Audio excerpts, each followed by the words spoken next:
Vamos acompanhar aqui pelo telão 2 Crônicas, capítulo 20.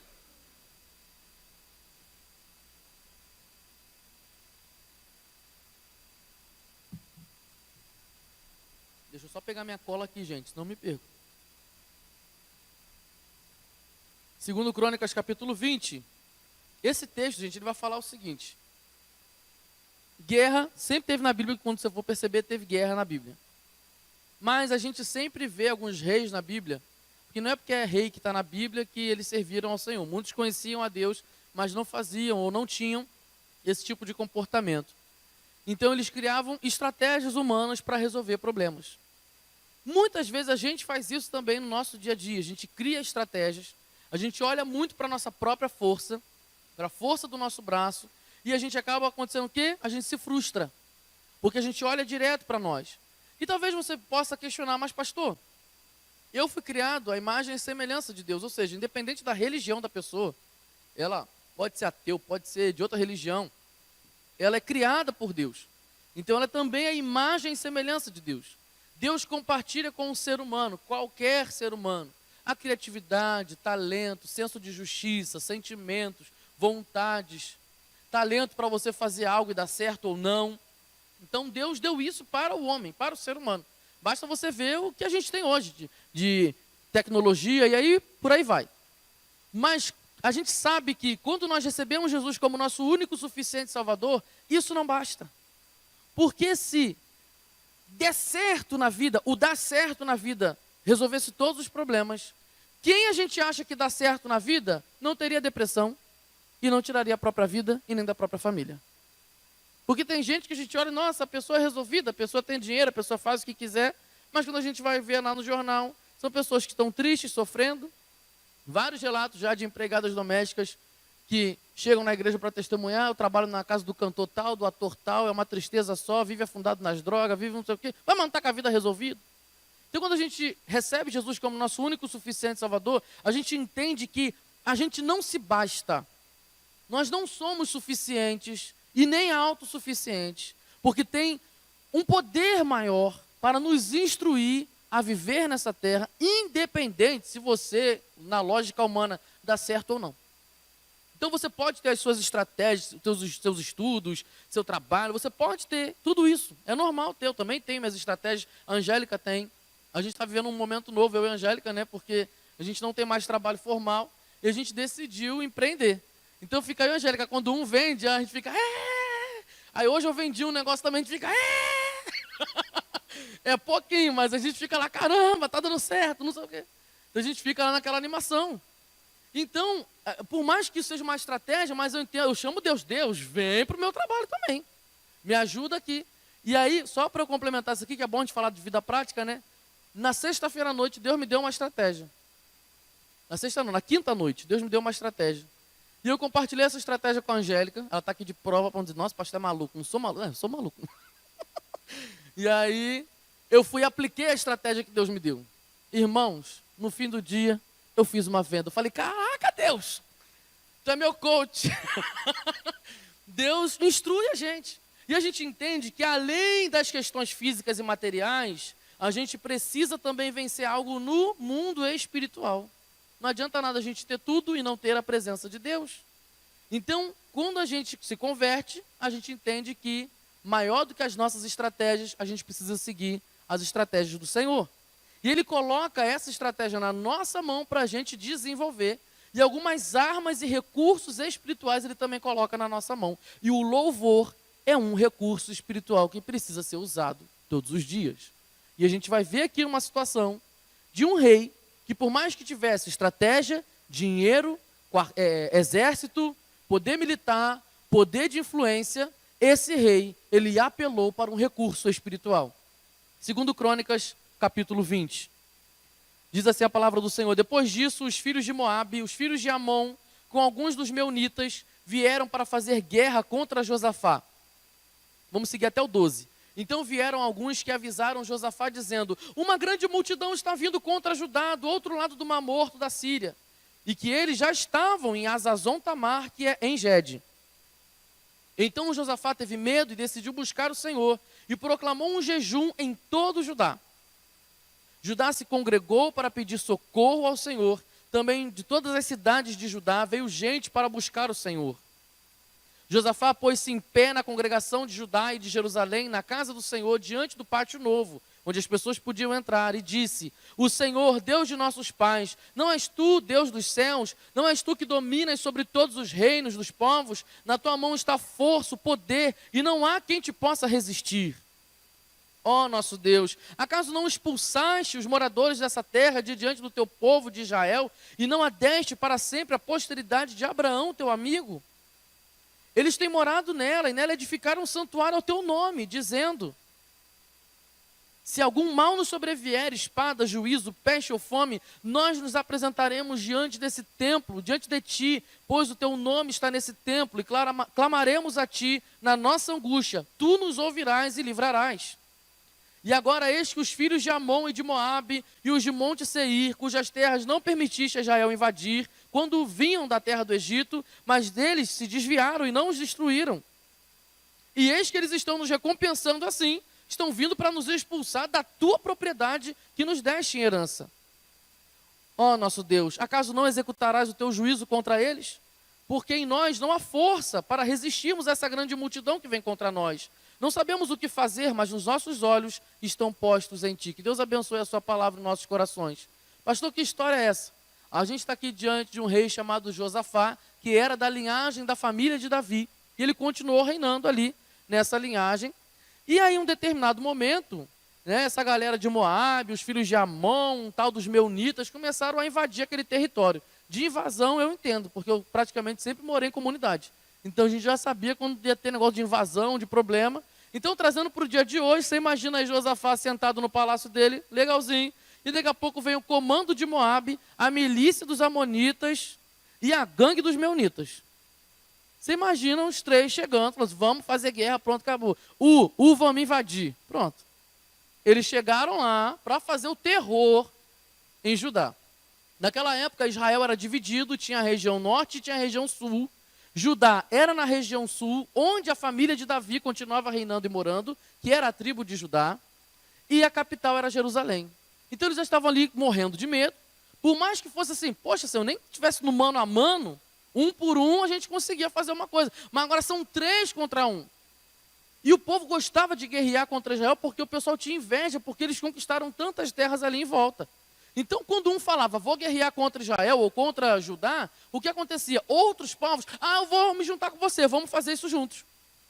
Vamos vencer Judá, não vamos querer saber dele ter vitória contra a gente não. Vamos recuperar aquilo tudo lá.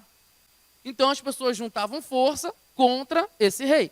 Aí eu fico imaginando, esse rei deve ter morrido de medo, né, gente? Porque por mais que ele tivesse poder, influência, vencer 3 exércitos, é muito complicado. E esse medo, para mim hoje, olhando aqui para a Bíblia, lendo a Bíblia, provavelmente ele teria dificuldade, porque ele estava o quê? Em desvantagem. Então eu fico imaginando esse Josafá morrendo de medo. Porque quando eu leio a Bíblia, a gente não fica assim, não, eu fico imaginando, tentando imaginar Josafá morrendo de medo dentro do quarto dele. O que eu vou fazer? Essas vidas que estão aqui dependem de mim. Esse povo depende de mim. Só que o medo, gente, ele pode gerar em nós 2 situações. Ou ele vai te paralisar de vez. Eu estou com medo de ir, você não vai. Eu estou com medo de fazer, você vai lá e não faz. Ou o medo vem e você diz: vou com medo mesmo. Quem vai com medo mesmo em alguma coisa que Deus já falou que vai dar certo, consegue encontrar resultado positivo. Eu lembro da primeira vez que eu tinha que dar aula de AutoCAD, que é a profissão que eu tenho. Eu dou aula de AutoCAD, desenho técnico, desenho para projetos de arquitetura, mecânica, essas coisas. E eu lembro do primeiro dia, gente, eu estava morrendo de medo. Aquelas pessoas estavam com toda essa expectativa em mim. E eu estava olhando para mim e não tinha expectativa nenhuma. Eu falei: Senhor, me socorre, eu não sei como eu vou começar, eu não sei o que eu vou falar. E vocês fizerem pergunta difícil. E aí começou a aula e era a gente fazendo pergunta difícil. Eu falei assim: amanhã eu respondo. Eu já chegava em casa assim, desesperado. Como que eu vou resolver isso em um dia, ou menos de um dia? E aconteceu situações do computador pifar do outro e o programa parar no outro. Eu falei: caraca, o que eu faço agora? E aí isso me fez cada vez mais buscar entendimento e estratégia para vencer esse tipo de medo. E hoje eu consigo dar aula tranquilamente. E a pessoa fala assim: Daniel, eu quero marcar aula amanhã. Mesmo sem eu estudar, eu vou lá e faço.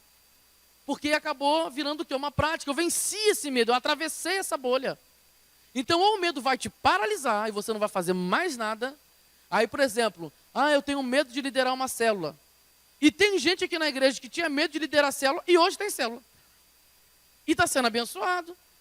Mas eu tenho medo desse chamado de Deus. Vocês acham que eu não tinha medo de ser chamado para o ministério pastoral? Vocês acham que eu aceitei de boa? Vocês acham que Deus chegou assim para mim, Daniel? Isso desde os meus 13 anos, 12 anos.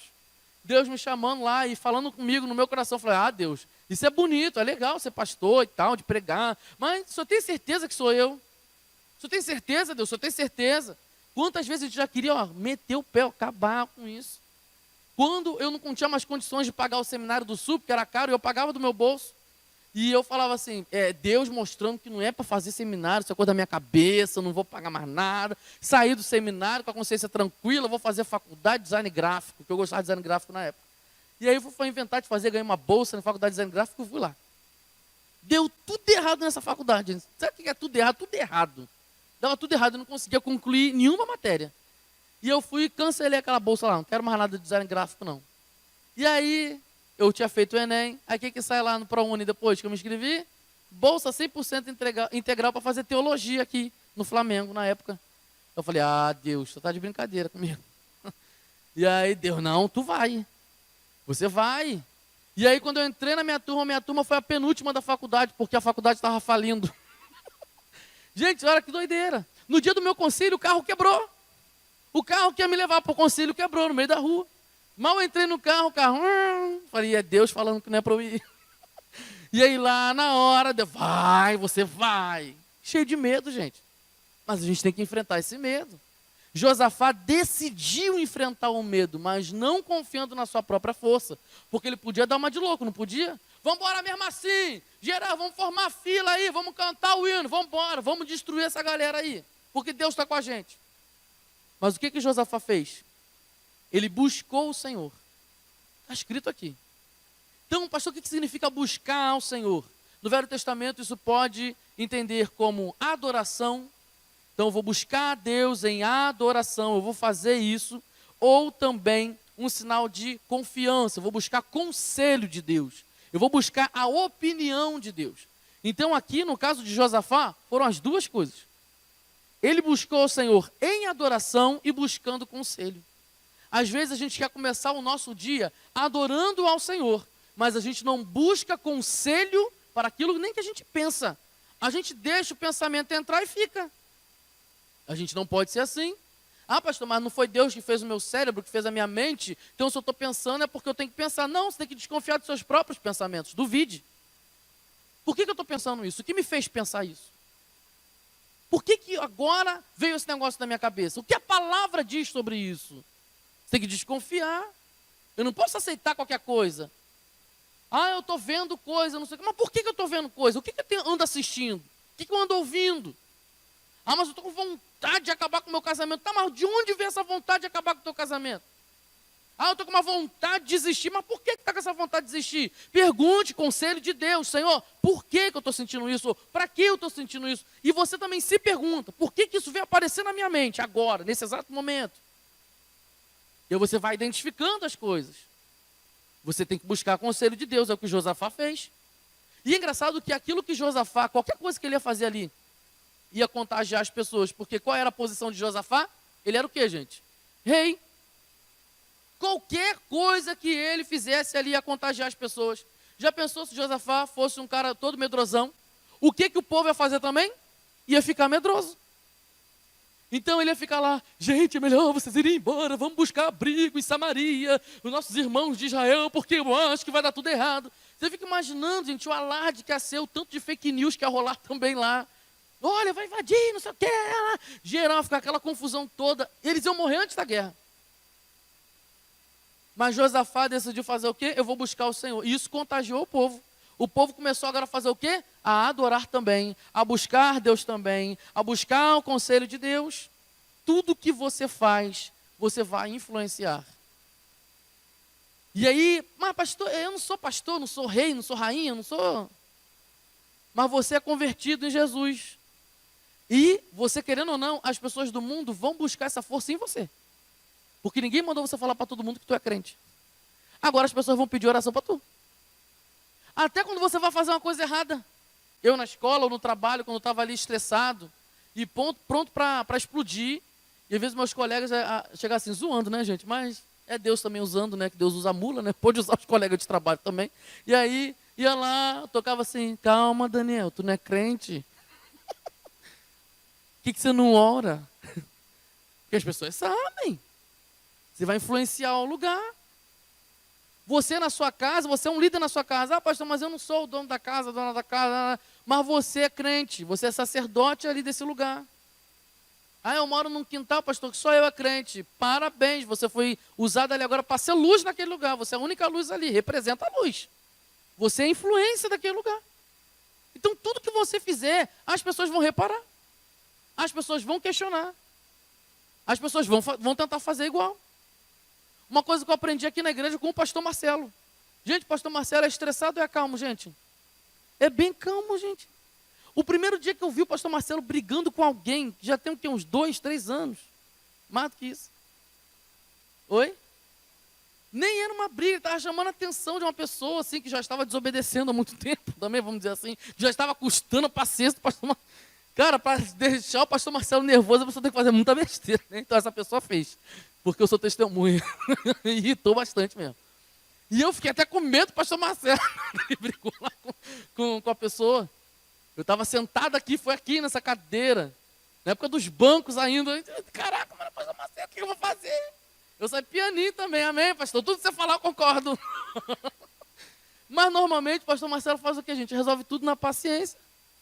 O que fica na nossa mente também, ele é uma nossa influência. Ele é uma influência nossa. Então a gente vai tentar imitar. Uma coisa que não sai da minha cabeça é quando a gente inventou de fazer o passeio. A gente não, eu inventei, né? O passeio de Xerém. Fomos lá para Xerém para batizar o povo. E aí a gente já no ônibus, indo para o sítio. O que acontece? O pastor Marcelo manda mensagem no meu celular, falando assim, eu estou aqui numa delegacia resolvendo um problema em São Cristóvão. Falei, mas como que o pastor Marcelo foi parar em delegacia? É engano, é fake news isso, não é o pastor Marcelo. E aí o pastor Marcelo falou, porque eu estava aqui, o cara do Uber estava errado, ele estava com uma passageira, mas mesmo assim a gente querendo conversar, ele foi lá na mala, pegou um negócio de madeira e bateu no braço do pastor Marcelo, que encheu o braço do pastor Marcelo. E aí, na mesma hora, passou uma viatura lá da polícia, o que está acontecendo aqui? Foram geral para a delegacia, e eu tentando manter contato. Tá tudo bem, pastor Marcelo? Está tudo tranquilo, precisando de ajuda, não sei o que. Ele, não faz alarde, não conta para ninguém, porque eu já sou desesperado, né? Sanguíneo, todo agitadão, já querendo falar para todo mundo, bora, hora. Não fala com ninguém. Deus está no controle, não faz alarde, não. E aí, daqui a pouco, o pastor Marcelo manda o áudio, está tudo bem, pastor Daniel, estou aqui tomando café com o meu agressor. Eu falei, gente, eu estou aqui, já orei, estou ministrando no coração dele. Falei, eu queria dar um soco no coração dele.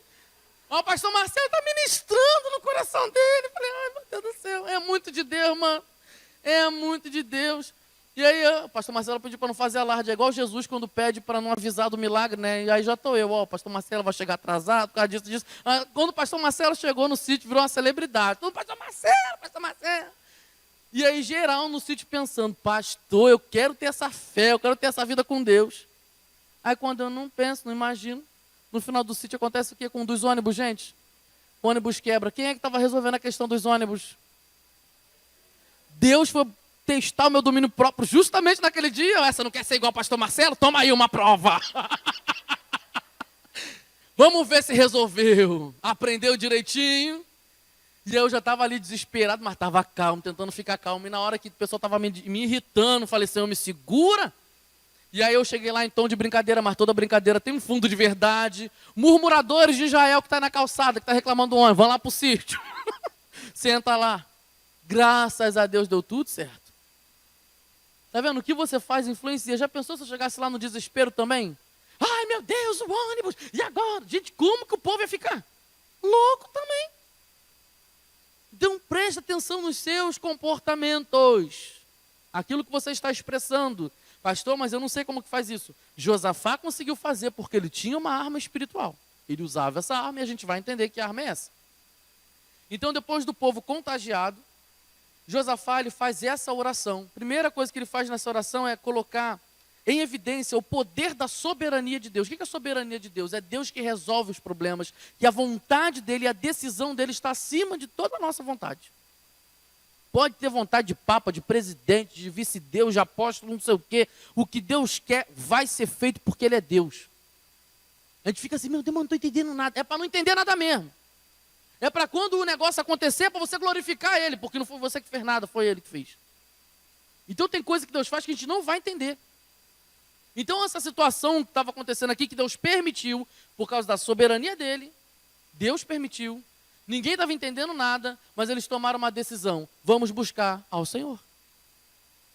Mesmo com medo. Quando uma criança tem medo, o que ela faz?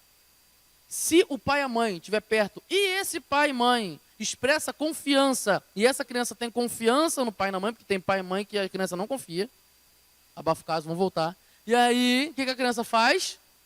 Ela vai, ó, pertinho, fica grudadinha assim, ó. Você não é filho de Deus? Deus é o que seu? Seu pai. Está com medo da semana que está começando agora? Está com medo do final de ano? Não sabe como é que vai ser isso? Está com medo da sua dor que você está sentindo? Ou de um problema de saúde? Estão te afrontando? Satanás está te acusando? Sabe o que você faz? Corra para os braços do pai. Cola nele. Foi isso que Josafá fez. E na oração ele começa a evidenciar características de Deus. Eu posso descrever a roupa que você está usando, ainda vou errar porque eu sou daltônico em tom verde e vermelho. Mas descrever, talvez, o seu caráter, alguma coisa que você só mostra para os íntimos, para os seus familiares, talvez eu não vou saber. Só quem tem intimidade contigo sabe interpretar, até o olhar, a sua expressão facial. Eu consigo hoje interpretar todas as expressões faciais da Angélica. Eu sei quando ela está irritada e não consegue falar, e não quer falar porque está chateada. E aí depois de não sei quantas horas ela vai abrir o berreiro e vai soltar o que estava guardado lá. Eu sei quando a Angélica está com fome. E eu sei quando a Angélica está cansada. E ela também sabe. Quando eu estou chateado, quando eu estou com raiva de alguém, ela já senta. Desembucha. Eu sou mais carinhoso, né? A Angélica já chega, desembucha. Fala logo. O que é que tá aí? Essa cara aí. E aí a gente já se reconhece. Mas por quê, gente? Intimidade. 10 anos juntos já, praticamente. De casado. Ainda tem 2 de namoro. Muita conversa. Até o tom de voz a gente reconhece um ao outro. Josafá, quando ele começa a descrever essa oração, ele vai falando que o Senhor é Deus dos céus, que ele domina. Ou seja, Josafá ele tem intimidade com Deus para falar de determinadas coisas que não era qualquer pessoa que sabia. Mas só quem tem intimidade. Na sua oração, você pode expressar o seu conhecimento de Deus, a sua intimidade com Deus? Ou você vive de testemunho dos outros? Ah, o Senhor Deus poderoso que operou milagre na vida daquela família vem sobre mim. É bom a gente ouvir testemunho dos outros, mas você tem experiências com Deus, você coleciona experiências com Deus, porque quando o dia mal chegar, você vai lembrar dessas experiências. Agora, se você não é íntimo de Deus, quando o dia mal chega, você se desespera. E talvez a última coisa que você vai fazer é aquela bela frase nada, aquela horrível frase que as pessoas dizem, não tem nada o que fazer, agora é só restaurar. Eu fico com raiva desses crentes, gente. Agora é só restaurar, mas é a primeira opção. Fez tudo errado, cagou o negócio todo, agora eu vou, né? Era a primeira coisa. Josafá foi a primeira coisa que ele fez. Orar. E evidenciar a soberania de Deus. E depois ele começa a fazer uma oração de louvor pela dádiva, pelo presente de Deus, ter dado aquela terra para o povo de Israel, e o templo também, que era o templo construído por Salomão. Ele começa a falar desse momento. Essa terra que o Senhor nos deu quando a gente estava lá no Egito. Meu povo estava lá no Egito, lá no passado, nossos antepassados. E o Senhor nos fez herdar, essa é a tua propriedade que o Senhor nos deu. Não é possível que o Senhor vai deixar esse povo entrar aqui e fazer a arruaça que eles querem fazer, porque foi o Senhor que nos deu. O que é isso aqui, gente? O cara conhece a história dele. Tem que saber, conhecer a tua história com Deus. E sabe onde é que a sua história com Deus começa? Gênesis 1. Não começou nem no dia que você nasceu, começa em Gênesis 1. Porque ali você sabe quem Deus é, o que o homem fez e o que a promessa de Deus feita em Gênesis 3,15. Que é a promessa de Jesus está lá em Gênesis 3,15. Está camuflado lá, mas está escrito lá. A serpente morderia o calcanhar, mas o descendente da mulher pisaria na cabeça da serpente. Promessa de Jesus, Gênesis 3,15. Então eu preciso conhecer a minha história com Deus, para quando eu orar, eu ter propriedade daquilo que eu estou falando, e não falar besteira com Deus também. Então ele começa a falar da terra, o Senhor que nos colocou aqui, e a gente nem invadiu o Monte Seir, porque quem morava no tal do Monte Seir, se eu não me engano, depois os teólogos me corrigem aí, mas se eu não me engano, quem morava no Monte Seir era a família de Edom, que eram os descendentes de Esaú, o irmão de Jacó. Quem lê Bíblia sabe do que eu estou falando. Quem não lê Bíblia está assim, ponto de interrogação. Então vai ler Bíblia. Então eles nem chegaram a invadir. Deus falou, não entra aí. É território do irmão de vocês. É parente distante de vocês. Não se mete nessa terra, não. E aí Josafá fala, Senhor, a gente nem entrou lá. E agora olha a recompensa que ele está nos dando. Estão querendo invadir a nossa terra. Olha a recompensa que eles querem. Ou seja, Josafá tinha conhecimento da sua história, da história do povo de Deus, da palavra. E quando ele começa a falar do templo, nós estamos aqui. E os nossos antepassados também estiveram aqui e clamaram dizendo que toda oração feita nesse lugar o Senhor ouviria. 2 Crônicas 7,14, se o meu povo que se chama pelo meu nome se humilhar e orar, estavam ali, naquele lugar, o ouvido de Deus vai ouvir as orações daquele lugar. Josafá estava se apropriando dessa palavra e trazendo para Deus essa promessa. O Senhor nos prometeu que nos ouviria nesse lugar, e nós estamos nesse lugar, estamos no pátio. Estamos aqui. Deu para perceber que diferença faz quando você conhece o seu Deus? Você ora com mais propriedade, com fé e seguro. Não é aquela pessoa molenga. Eu acho que Deus pode fazer, não pode fazer. Você para com as suas conjecturações, com os seus pensamentos, com os seus achismos. Você começa a ter certeza de quem você é. E você sabendo da sua identidade, não tem Satanás que faça você duvidar dela. Você enfrenta. Mesmo sem recurso. E aí Josafá começa a orar. E aí depois ele faz uma oração de queixa, que é o que eu falei aqui, falando do povo lá querer invadir. E petição e confiança. Qual é a última frase dessa oração?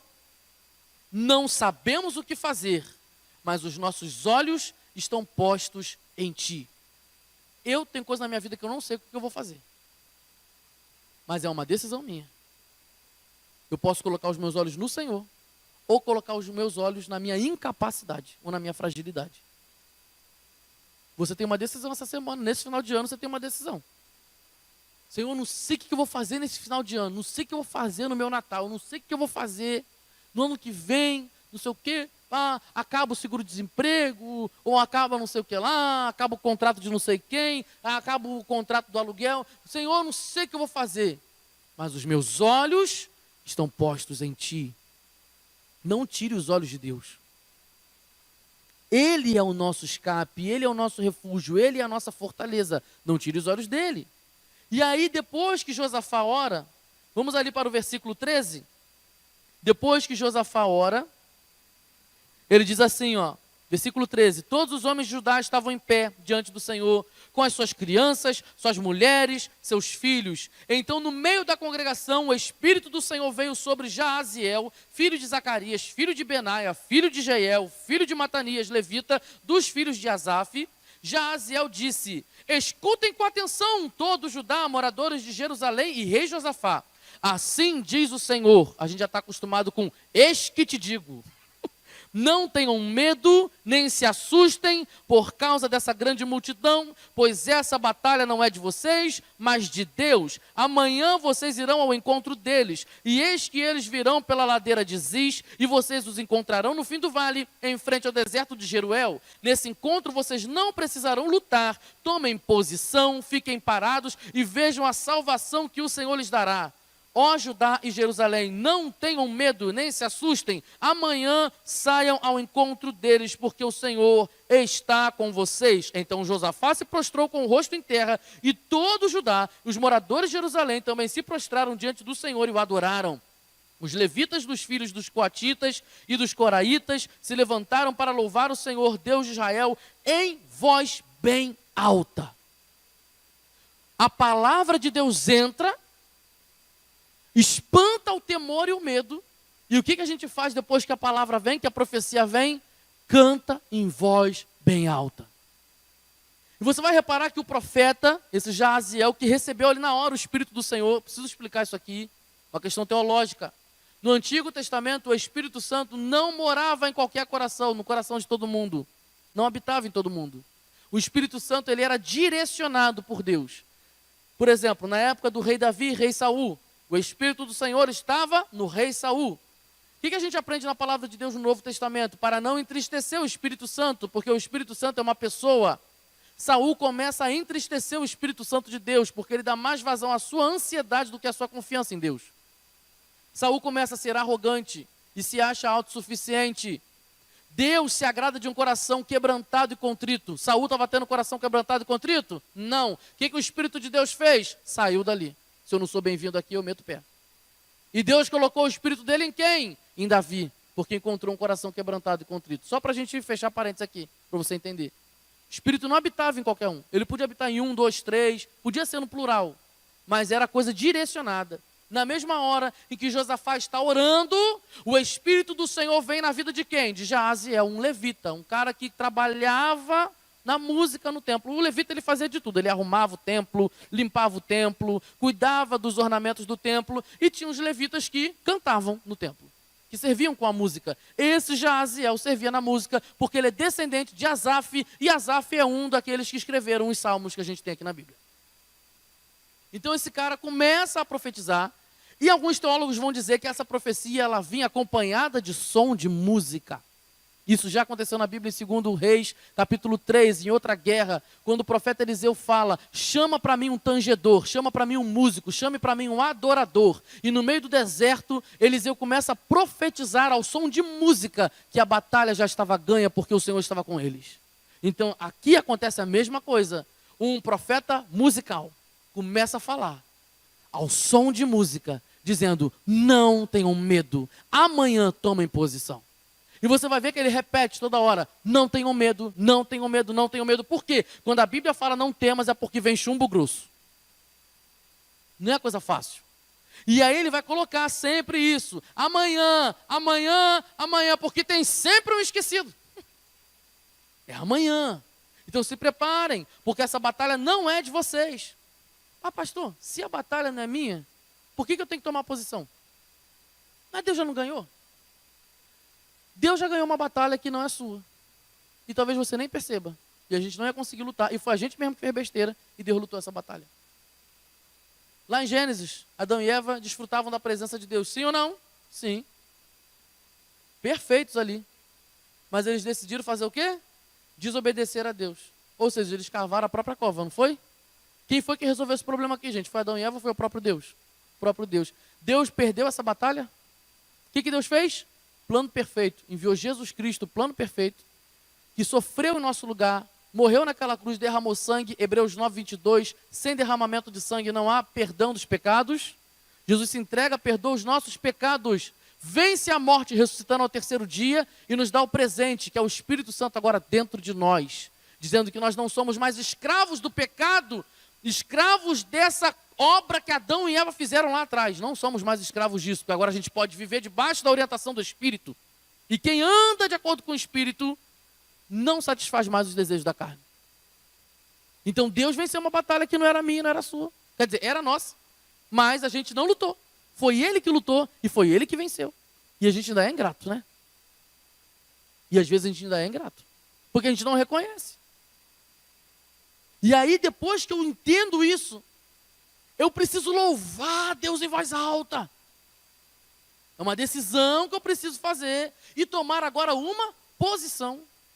Porque Jesus era o único filho. João 3,16, todo mundo sabe? Vamos lá? Porque Deus amou o mundo de tal maneira que deu seu filho para que todo aquele que nele crê não pereça, mas tenha vida eterna. Jesus é filho o quê? Unigênito, único gerado, filho único perfeito. Mas quando Jesus se entrega e ressuscita ao terceiro dia, o que acontece? João capítulo 1, versículo 12, aquele que crê tem o direito de ser feito filho de Deus. Não da carne, mas do Espírito. nós agora somos adotados. A partir do momento que Jesus enfrenta a nossa luta e vence a nossa luta, ele abre a porteira para que cada um de nós possamos ter o quê? Ser filhos também. Agora o Espírito que guiava Jesus está dentro de nós. E a gente pode fazer a obra de Deus com liberdade. Foi Jesus que fez isso. Lutou a nossa guerra e venceu essa guerra. Então eu preciso tomar uma posição, porque quem venceu a minha guerra foi Deus que venceu. Então agora é Ele que manda. Na palavra de Deus diz, não chamei vocês para imundícia, mas para santidade. Ou seja, se Deus falar é para andar em santidade, é para andar na linha, para fazer desse jeito, é para fazer. Tome posição. Aí tem gente que vai ficar com aqueles questionamentos, né? Mas, pastor, se Deus quisesse mesmo que a gente tomasse posição, Ele não teria colocado uma árvore no meio do jardim. Por que Deus fez isso?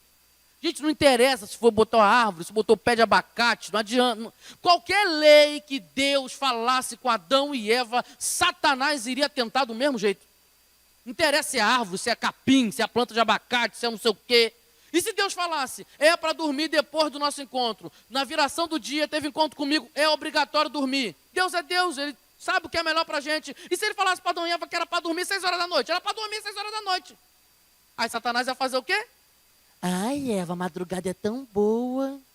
A lua, olha a lua. Nossa, tem um brilho. Não é dela não, né? O sol que empresta, mas ela é maravilhosa quando ela está cheia. Ai, Eva, se eu fosse você, eu não dormia. Ia dar do mesmo jeito. Satanás só queria fazer qualquer coisa contra a lei de Deus. Só isso. E é isso que ele faz até hoje. Aí tem gente que fica se prendendo a isso. Mas por que Deus botou a árvore? Porque ele quis. Eu podia ter inventado qualquer outra coisa, o diabo ia fazer outra coisa também para tentar o povo. E o diabo faz isso até hoje. Porque Deus manda você fazer o A, e aí o diabo fica, não, o A é chato, faz o B. Ele é o tentador, gente. E Deus venceu essa guerra, porque agora eu não sou mais escravo dele. Agora eu posso viver livremente. E aí, eles tomam posição, ocupam esse comportamento, e aí o que acontece, gente? Eles chegam até o lugar, eles louvam no dia, e o tal do amanhã chega. O amanhã chegou. Quando eles chegam no lugar, gente, no versículo 20, na manhã seguinte, levantaram cedo e foram para o deserto de Tecoa. Já estavam sozinhos no deserto. Ao saírem, Josafá se pôs em pé e disse, escutem, povo de Judá e moradores de Jerusalém. Creiam no Senhor seu Deus e vocês estarão seguros. Creiam nos profetas do Senhor e vocês serão bem-sucedidos. Depois de se aconselhar com o povo, Josafá designou os que deveriam cantar ao Senhor, vestidos de ornamentos sagrados e marchando à frente do exército, e deveriam louvar ao Senhor, dizendo, deem graças ao Senhor, porque a sua misericórdia dura para sempre. Por que Josafá repete tudo que foi falado no dia anterior? Porque a gente esquece.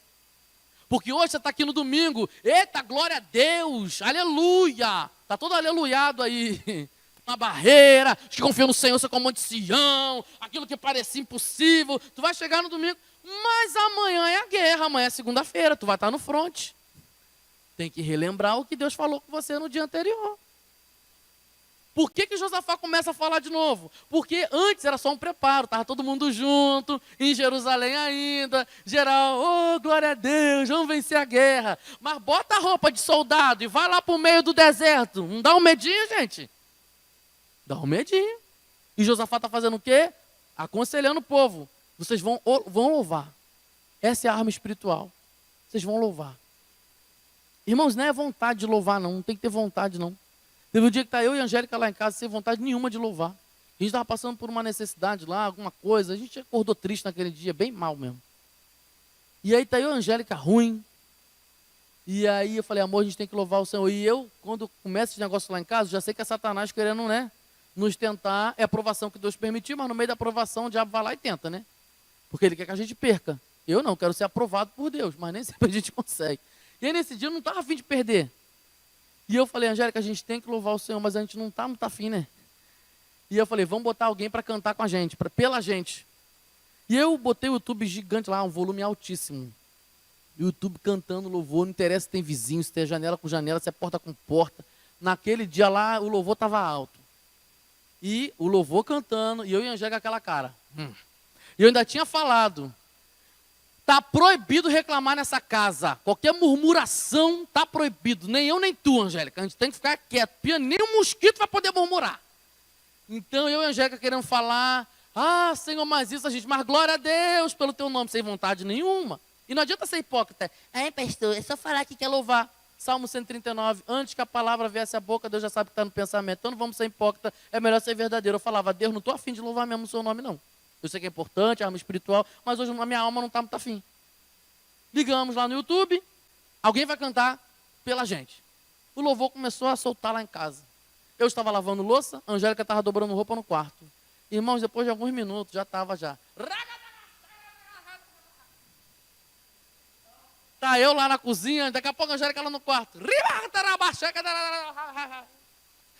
Daqui a pouco a gente estava igual os doidos cantando altão. A dor passou, o medo passou, o acusador passou, foi tudo embora. Louvor. Josafá mandou louvar, a galera começou a louvar. O exército do inimigo chegando. Deem graças ao Senhor, porque Ele é bom, sua misericórdia dura para sempre. E aí o que aconteceu no 22? No momento em que eles começaram a cantar e dar louvores, o Senhor pôs emboscadas contra os filhos de Amon e de Moabe e os de Monte Seir, que vieram contra Judá e foram derrotados. Aleluia! É no momento que você está cantando. Pastor, muito bonita a história, parabéns. Mas é Velho Testamento, pastor. E Jesus nisso? Mateus 26. Coloca, eu esqueci o versículo. Mas está aí nos favoritos já, Mateus 26, 30, olha aí. E tendo cantado o hino, saíram para o Monte das Oliveiras. Quem estava cantando aqui? Jesus e seus discípulos. Você é discípulo de quem? De Jesus. Então vamos imitar Jesus? Já que Josafá é um exemplo, mas vamos imitar Jesus. Última ceia, tá? Quem estava sentado na mesa na última ceia, gente? O traidor, Judas Iscariote, estava lá, bonitinho, sentado. E aí Jesus já falou, olha, quem vai me trair já pode fazer o que tem que fazer. Judas já tinha saído. Jesus já sabia o que Judas ia fazer. O que Jesus faz antes de ir para o Monte das Oliveiras? O que ele faz? Canta um hino. Amanhã é segunda-feira, antes de se acordar, ou na hora que você acordar, canta um hino. Pastor, meu problema é em casa. Quando eu chego em casa, porque Deus botou uns abençoados na minha casa, para testar meu domínio próprio, minha paciência. Então, antes de você chegar em casa, canta um hino. O chefe é chato, canta um hino. Está com problema financeiro, olha para a tua conta bancária e conta um hino. Quanto tempo eu esperei, já vai profetizando, chegou a minha vez.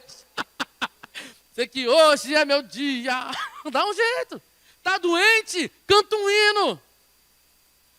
Pastor, mas é Jesus, né? Jesus é Jesus. Mas Jesus colocou sobre nós o quê? O Espírito Santo. Depois de Atos dos Apóstolos, o Espírito do Senhor está sobre toda a carne. Vamos ver duas pessoas que já tinham o Espírito de Deus. E o que elas fizeram na prisão? Atos. Vamos colocar aí, eu já esqueci o capítulo e o versículo também. Atos 16, 25. Vamos ler junto? Por volta da meia-noite, Paulo e Silas oravam e cantavam louvores a Deus. E os demais companheiros da prisão escutavam. Eles estavam aonde? Na praia, no resort? Na prisão. Estavam fazendo o quê? Cantando louvores. Marca de quem tem o Espírito de Deus. Quer ser cheio do Espírito Santo de Deus? Olha o que a Bíblia dá de dica para você que quer ser cheio do Espírito Santo de Deus. Às vezes a gente acha que ser cheio do Espírito Santo de Deus é rodar no poder, fazer o negócio da águia, fazer não sei o que lá, cair da galeria. Olha isso, Efésios 5,18. Olha isso. E não se embriaguem com vinho, pois isso leva a devassidão. O pessoal fica doidão e tal. Pode beber, mas não é para se embriagar. Mas deixem-se encher do Espírito. Só até aí. Gente, o que é deixem-se encher? É quando você deixa as coisas te conduzir. Eu e a Angélica lá naquela praia do japonês, ilha do japonês, a gente lá nadando, aquela maré subindo, a gente nadando, indo. Aí o guarda-vida, volta, vocês estão indo para a correnteza. E aí a Angélica indo lá para as pedras subindo. E a gente estava deixando levar, estava tão bom aquela água lá. Tem a música aí, né, do Zeca Pagodinho, deixa o quê? A vida me levar. Só que a gente canta de outra forma. Deixa o Espírito me levar, Espírito leva eu. Deixa o Espírito te levar. Não está falando que é você que tem que se encher do Espírito. Hoje eu vou tomar Espírito. Não, é deixar ser cheio. Ele é que enche. Mas então, pastor, como é que eu vou me deixar ser cheio? Efésios 5,19. Está aqui. Como que eu vou me encher do Espírito? Falando entre vocês com salmos, hinos e cânticos espirituais, cantando e louvando com o coração ao Senhor. Com cara de brabo, murmurando? Versículo 20, claro que não. Dando o quê? Sempre graças por tudo a nosso Deus e Pai, em nome de nosso Senhor Jesus Cristo. Quer vencer guerra? Canta um hino. Quer ser cheio do Espírito? Quer deixar ser cheio do Espírito? Cante louvores, hinos, cânticos espirituais. Fique de pé no seu lugar. Já tem a dica da sua semana hoje. O que você vai fazer quando chegar em casa, antes de dormir? Amanhã, quando você acordar, você vai cantar louvores. Ah, pastor, eu sou desafinado. Eu não sei cantar não, pastor, sou desafinado demais. Louva, bota alguém para cantar por você no YouTube, você fica acompanhando. E minha última dica de hoje, ou faz isso aqui, ó, que eu faço isso, tá? Quando eu não estou muito afim de orar, eu faço isso. De manhã eu abri, caiu direto em Salmo 86, 85, T4, obrigado, amor. E agora abriu aqui Salmo 18.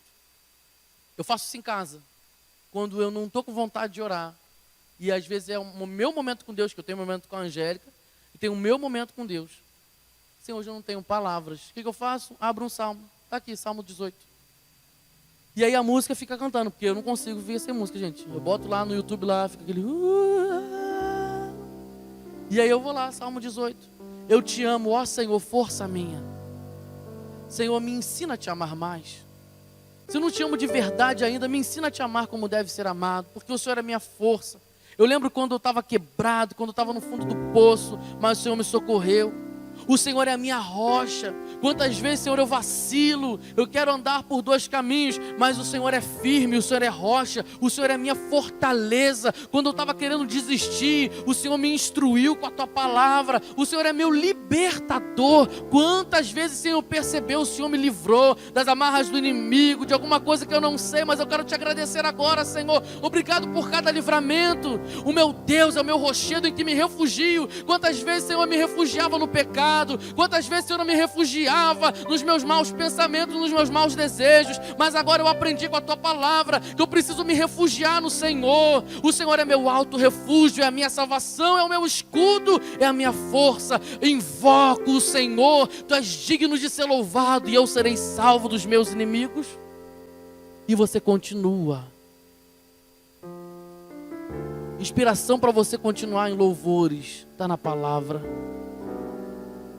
Não é para você desistir. Você não pode desistir. Essa guerra, quem luta é o Senhor. Eu quero orar pela sua vida. Senhor, em nome de Jesus, eu quero colocar a vida de cada um aqui, Senhor, presencial e do online. Ou essa pessoa que vai assistir depois. Quantas vezes a gente tem desistido, olhando para trás, tentando usar a própria força do nosso braço. Mas na tua palavra nós encontramos vida. E aqui o Senhor nos mostra um recurso espiritual, que é o louvor. O Espírito Santo nos encoraja a te louvar cada vez mais. O Espírito Santo nos encoraja a ter autoridade. O Espírito Santo nos encoraja a buscar o Senhor, buscar o conselho de Deus em louvor, reconhecendo quem Ele é, independente daquilo que eu tenho passado. Obrigado, Senhor, pela tua palavra. Encoraja o teu povo nessa noite, e que durante a semana a gente possa ter testemunhos da gente cantando em voz alta, bem alta. O Senhor é bom e a sua misericórdia dura para sempre. Aleluia. Te louvamos, Senhor, em nome de Jesus. Amém.